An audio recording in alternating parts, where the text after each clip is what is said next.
questions?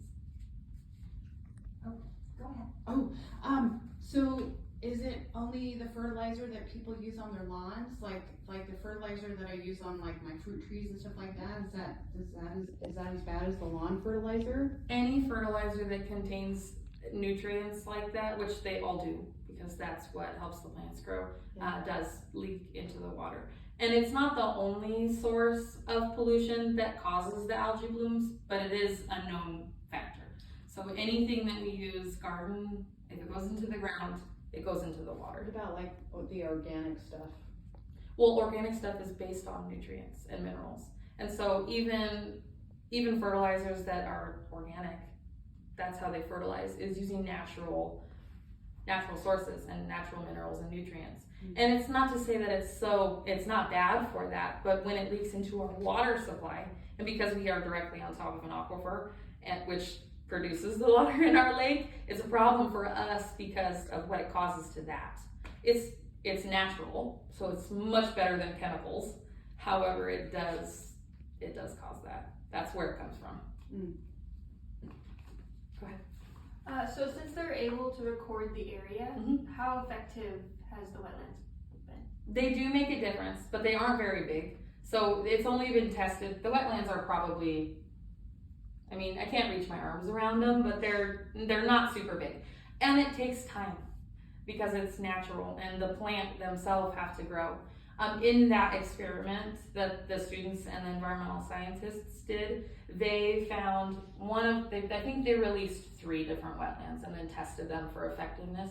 One of them was totally washed out by wake from boats and things like that. So it was totally eliminated.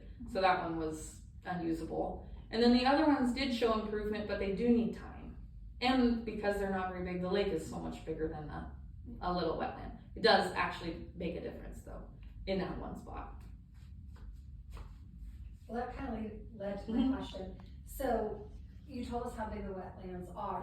So why do they not do like a larger version of a wetland, like say in a part of the lake? Do you see what I'm saying? Like a massive one? Yeah. Well, so the problem with the algae blooms only exists around the water line on the edge.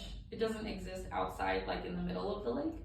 So, and that would be really hard to record. It would do the same job as smaller ones that were put in the right place as one ginormous one.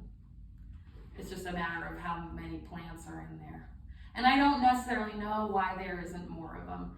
It's not, the best treatment would be to put chemicals into the water, but we don't want to put chemicals in the water and it's way too expensive. Yeah. And that experiment that I read about, it was actually on Idaho Public Television, and so there was a video that I watched about that experiment, and they said that we don't have the funding to place chemicals in the water that would be safe for it, so we have to turn to a different solution, and it being natural and cheaper makes it the best solution. So yeah, it doesn't work quite as well as other things could, but it's safe, it's affordable, and it's targeted, and it is proven to work. That's its whole purpose anyways, whether it's planted in the ground or in the water. Is that all the questions?